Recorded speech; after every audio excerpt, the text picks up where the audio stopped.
¿qué tal amigos? Bienvenidos a un nuevo programa de Tiempo Clave. Me da mucho gusto, como siempre, tener al licenciado Daniel Méndez Vivanco.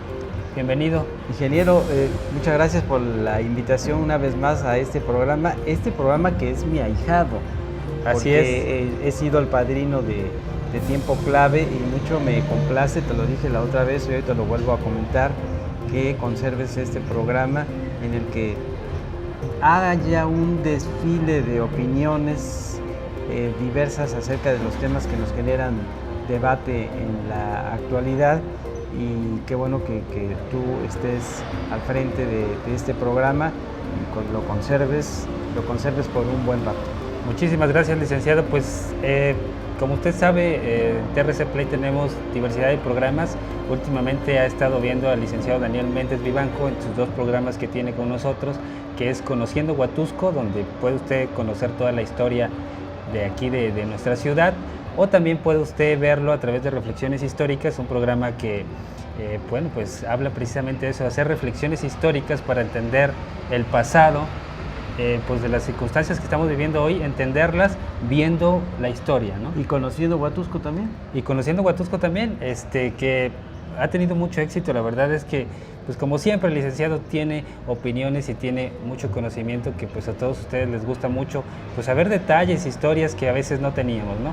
Bueno, pues en esta ocasión en Tiempo Clave... Disculpa la interrupción, querido ingeniero.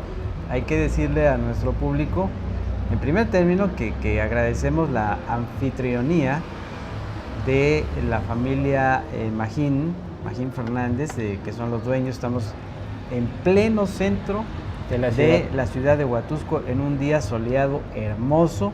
Estamos en el restaurante Ferma, restaurante y cafetería Ferma, que es también de tradición entre los huatusqueños. Los invitamos a que se vengan aquí un día a tomar un buen café, aquí en la terraza. Nos ubicamos en la terraza de Ferma. Con un pasito. Oye, y qué maravilla, escuchando los sonidos del reloj de la Torre de Santa Cecilia nuevamente. Ya eso nos evoca grandes recuerdos a los grandes.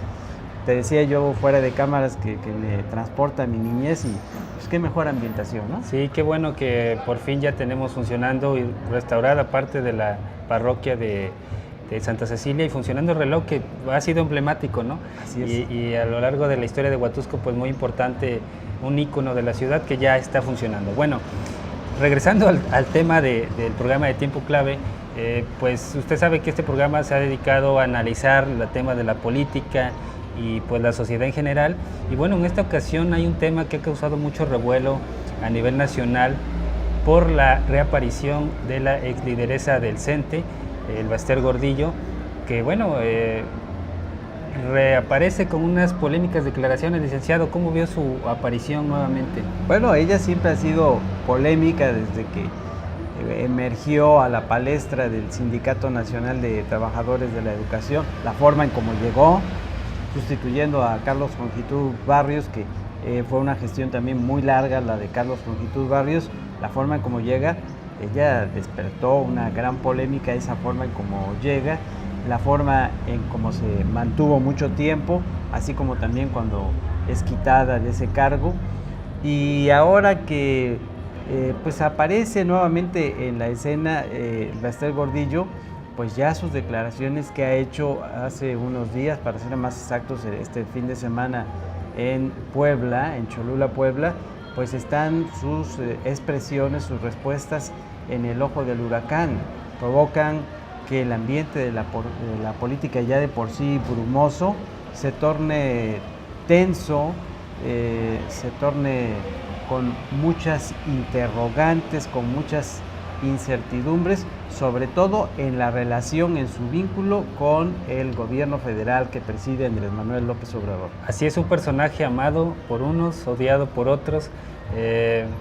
La verdad se ha hablado muchísimo de la ex lideresa el Baster Gordillo, y como bien dice el licenciado, llega en un momento, reaparece en un momento crucial donde se está debatiendo la reforma educativa. Ajá. Donde aparece por un lado la CENTE, pues tomando el Congreso, haciendo sus manifestaciones porque bueno, no le parece la reforma del presidente, y ella aparece con una serie, platicábamos también fuera de cámara, de declaraciones que llegan a contradecir un poco lo que los maestros se supone quieren, que es la eliminación de pues la evaluación que tienen los maestros, y que con la reforma de Peña Nieto pues causó también mucho revuelo, y que bueno, era promesa del presidente Andrés Manuel López Obrador eliminarla.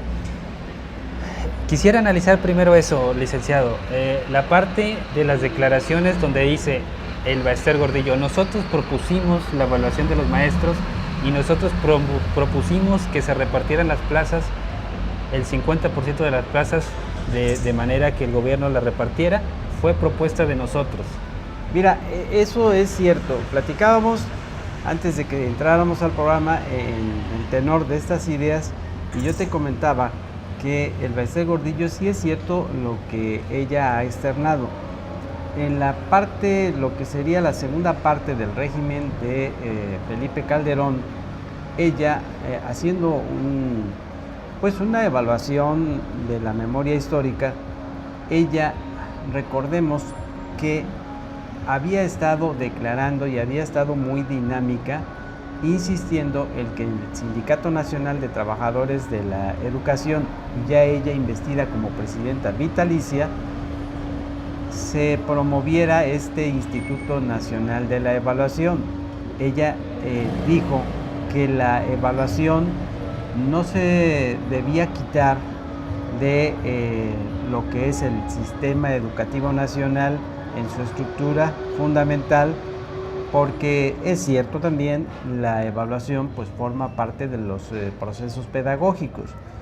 Ella hizo énfasis en que la evaluación no tenía que ser con un carácter punitivo, sino que lo que ella planteaba con el Sistema Nacional de Evaluación es que este proceso evaluativo tuviera o fuera de naturaleza diagnóstica, y que eso permitiría a su vez detectar los errores, las anomalías que tuvieran en ese proceso de evaluación los maestros en lo referente a su propia formación para trabajar sobre eso.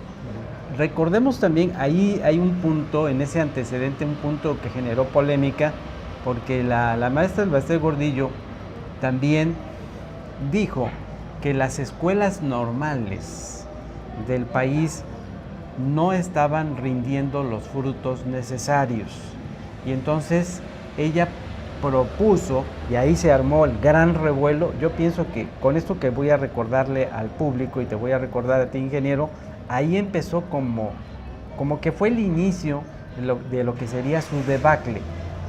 Ella propuso que desaparecieran las escuelas normales, y lo digo porque a mí me tocó vivirlo estando como maestro activo en la capital del estado, Jalapa. Ella propuso que las escuelas normales ya no deberían de alguna forma existir, y proponía que en las escuelas normales se crearan escuelas técnicas, que había que darle preferencia a la educación técnica, porque así lo estaba demandando el mundo globalizado. Y soy testigo, y recuerdo que me tocó participar en una manifestación adherida a las organizaciones sindicales ya constituidas desde hace tiempo, sobre todo organizaciones sindicales estatales, que salieron a manifestarse en contra de la maestra Baester Gordillo, por esas declaraciones, por esa insistencia y por esa propuesta de que las escuelas normales desaparecieran y en su lugar fueran sustituidas por escuelas de carácter técnico. Así es. Cataloga al Baester Gordillo en estas declaraciones que hace en Puebla de reformita, la reforma educativa que propone el presidente Andrés Manuel López Obrador, y bueno, como que menosprecia, ¿no?, la idea que tiene el presidente en materia educativa, y bueno, hace un llamado a sus agremiados, porque dice, bueno, voy a buscar la presidencia nuevamente del CENTE. Yo quisiera preguntarle, licenciado, vamos a ir a un corte, me responde regresando. Yo quisiera preguntarle, ¿cree que el Baester todavía tiene la fuerza suficiente para recuperar el sindicato y darle batalla al gobierno de la República? Ahorita me lo responde. Regresamos.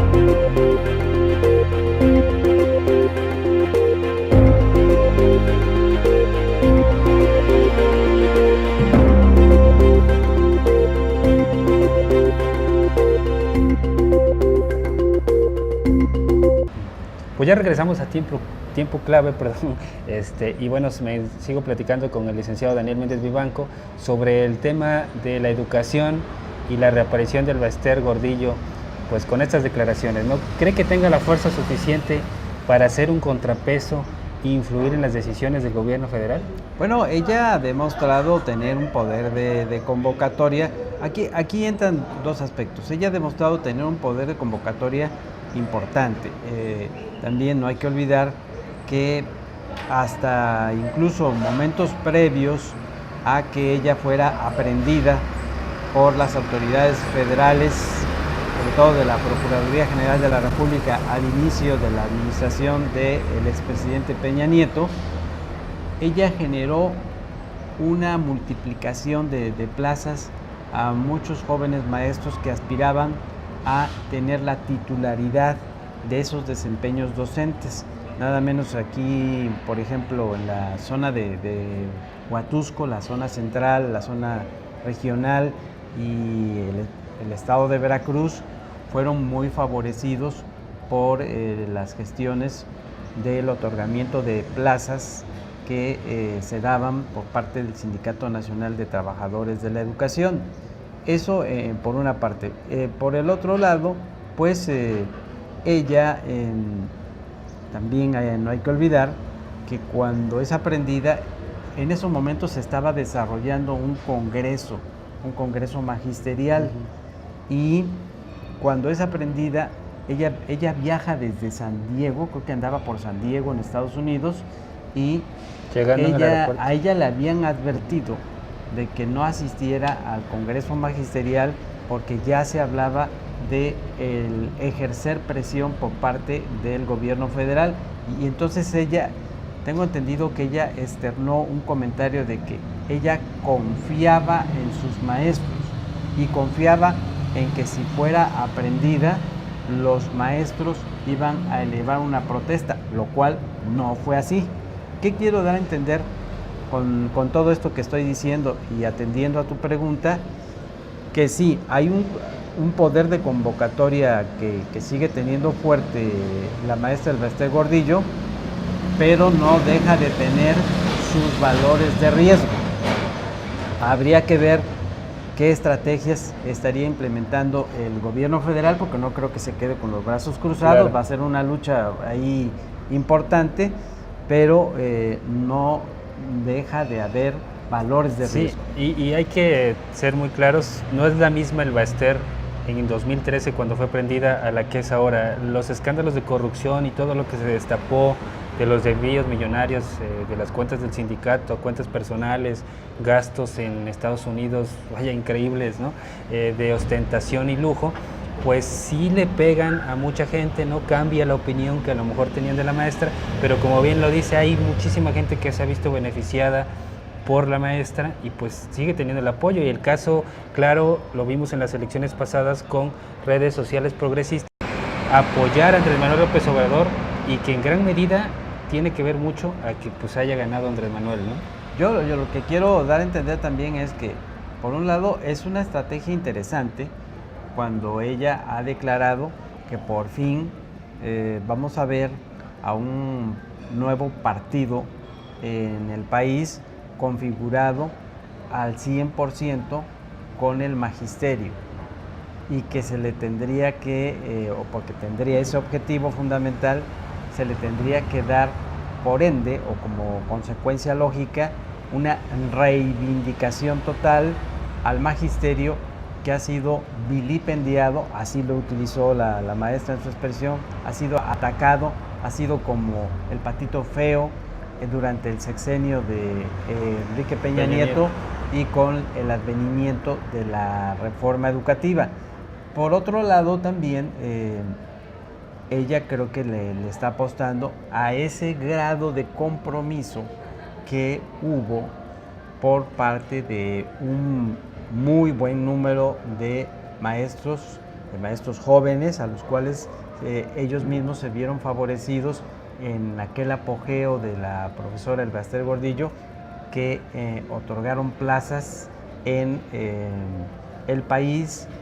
Mencionaba yo el ejemplo del estado de Veracruz. Aquí lo interesante es que puede venir, voy a utilizar esta metáfora, una especie de choque de trenes, porque no creo que el poder de convocatoria esté perdido de la maestra Elbaster Gordillo, pero también hay que tomar en cuenta el poder de convocatoria que sigue teniendo el presidente López Obrador, que en el momento en que estamos grabando el programa, su nivel de aprobación y de aceptación social es elevado. Así es, y pues va a haber una medición de fuerzas, como bien lo dice, ¿no?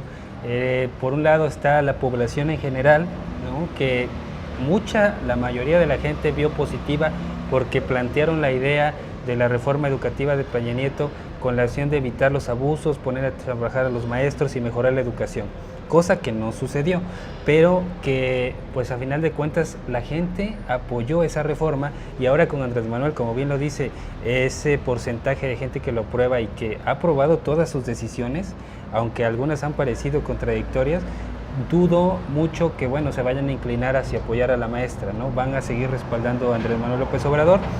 Y hay que ver como un tercer elemento, para que no se nos pierda el hilo conductor de lo que estamos platicando. También tomemos en cuenta la posición de la Coordinadora Nacional de Trabajadores de la Educación, que fue un elemento fundamental, hay que reconocerlo, para que triunfara también López Obrador con su causa en la campaña política. Una presencia que estuvo allí muy fehaciente, muy firme, la de la Coordinadora Nacional de Trabajadores de la Educación, a grado tal de que en el Congreso de la Unión, en lo que se refiere a la Cámara de Diputados, tienen alrededor de 40 diputados los de la Coordinadora Nacional de Trabajadores de la Educación. La Coordinadora Nacional de Trabajadores de la Educación, desde la administración pasada y en estos momentos, le está pidiendo al régimen actual la derogación total de la reforma educativa. No están de acuerdo en esas modificaciones que han hecho a la llamada reforma educativa los elementos del gabinete del gobierno federal. Y que fue promesa de Andrés Manuel López Obrador derogarla, ¿no? Y que fue promesa de Andrés Manuel derogarla.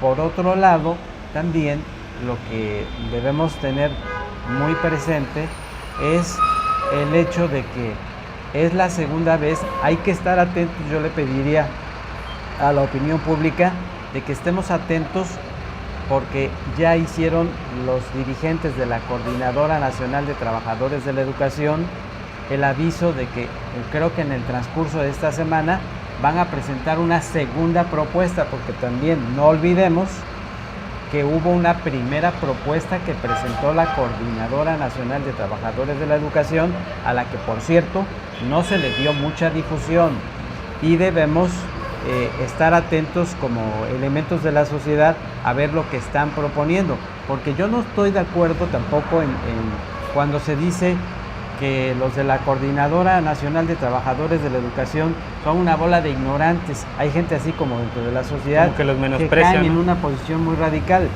Yo que estuve y que soy pionero del movimiento magisterial, al decir pionero me refiero a que desde los inicios del movimiento magisterial en oposición a la reforma educativa, pues un servidor le tocó participar activamente, y recuerdo muy bien que tuvimos reuniones con los elementos de la Coordinadora Nacional de Trabajadores de la Educación, y pude hablar, pude escuchar, pude ver de cerca a los asesores abogados de la Coordinadora Nacional de Trabajadores de la Educación, y me pareció gente muy inteligente, muy preparada, gente extraordinaria en el debate.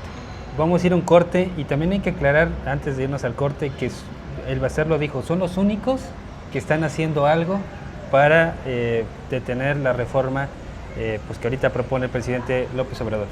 Vamos a un corte y regresamos para seguir hablando sobre este tema.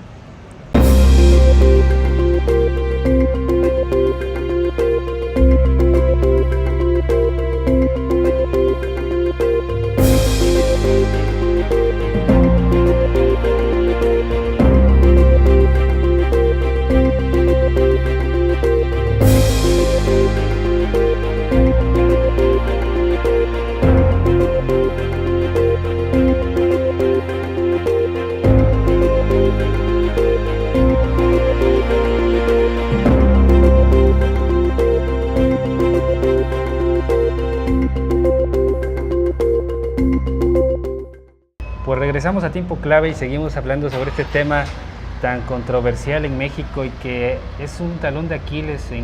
Sabemos que la educación es parte importante de una sociedad y en México no se ha logrado pues tener ese consenso tanto con maestros, padres de familia y gobierno para tener y mejorar la educación, ¿no? Se ha buscado por muchas maneras. Peña Nieto vendió la reforma educativa como una reforma que iba a cambiar de fondo y que era lo que necesitaba la educación. Vimos que no era así. No era así, ingeniero, porque también, ¿qué es lo que pudimos percibir y constatar? A eso que te refieres de esos momentos, no es o está mal llamada decir reforma educativa. No es una reforma educativa, ojo, porque no se presentó hasta la fecha, yo me atrevo a decir, no se ha presentado una propuesta pedagógica que sustituya la manera en cómo se han dado todos los contenidos, todas las conducciones de la enseñanza de este país.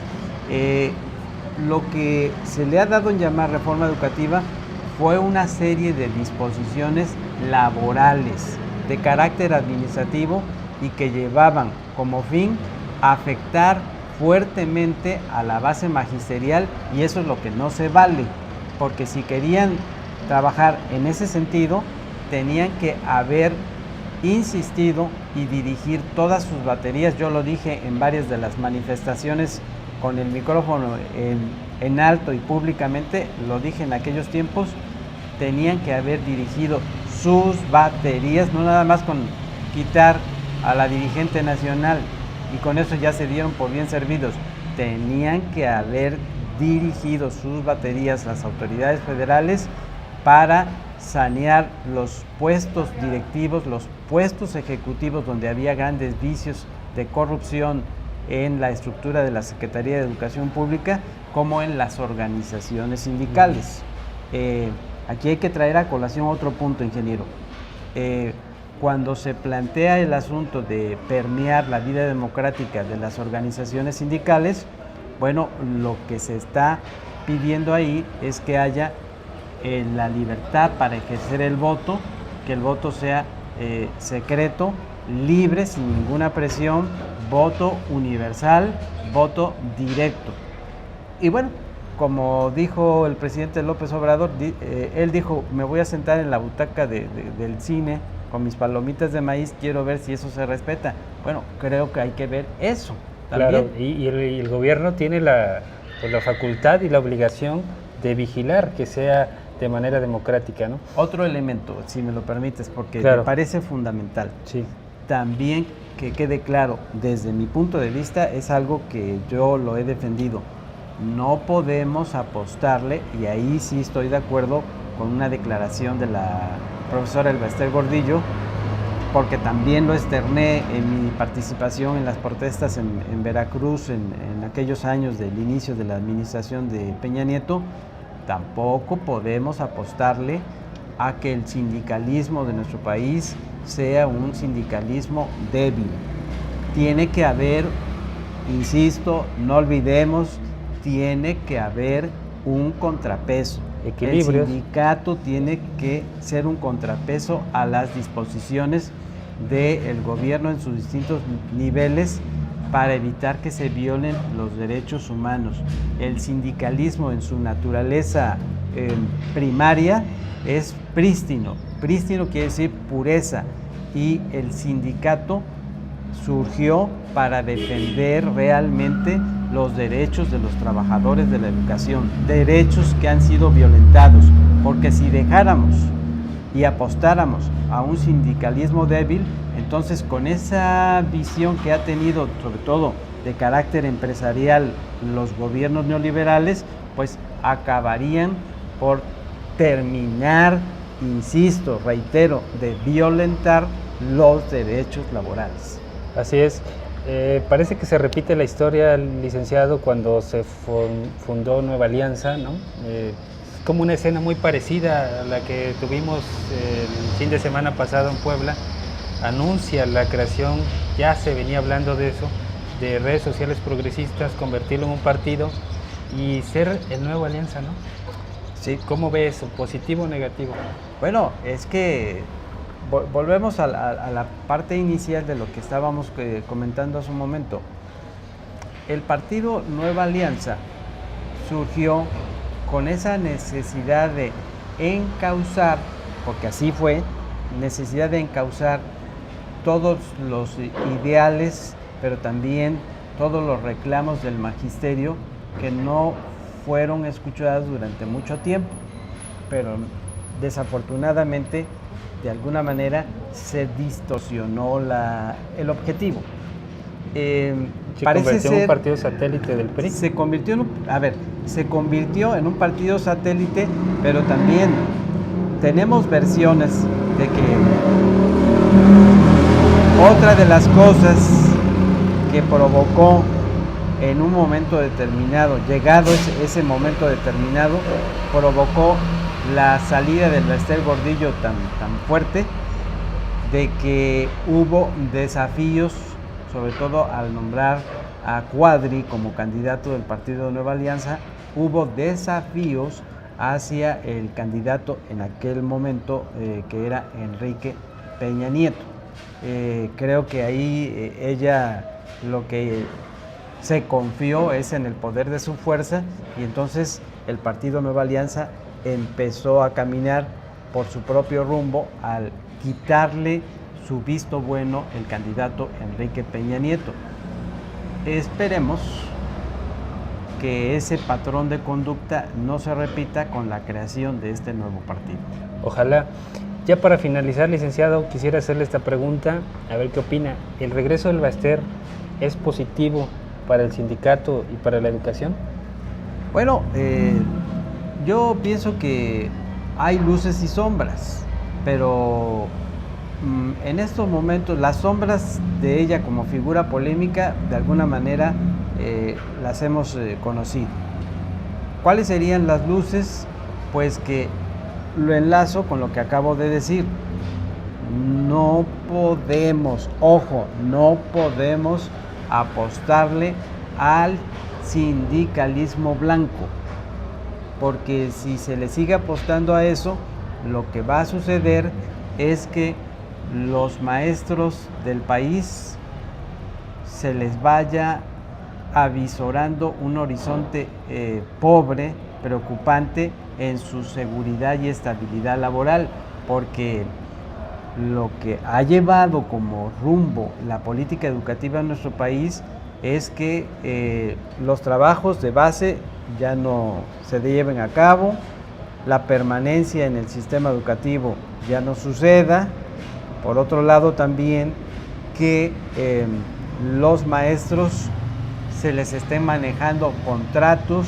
Siguiente punto, no se le reconozcan antigüedades y se ponga en riesgo su jubilación, y eso no se vale. Así es. Pues bueno, ya en estas opiniones que le hemos presentado, pues ya usted tendrá la última palabra, y si tiene algún comentario, alguna opinión, puede usted dejarla aquí en la barra de comentarios. Le agradezco mucho, licenciado. Como siempre, muy agradecido por la invitación, ingeniero, y saludo con el gran respeto, con lo que siempre digo, con gran respeto al auditorio conformado por las redes sociales, y deseamos que el auditorio que nos está prestando atención, que nos presten atención conforme se vayan multiplicando las imágenes y los sonidos de este programa, vayan emitiendo su propia opinión. Así es, pues muchas gracias por seguirnos. No se pierdan los programas del licenciado Daniel Méndez, Conociendo Huatusco, reflexiones históricas muy interesantes y muy buenos para que usted los vea en compañía de su familia. Gracias y siga con TRC Play. Gracias, Miguel.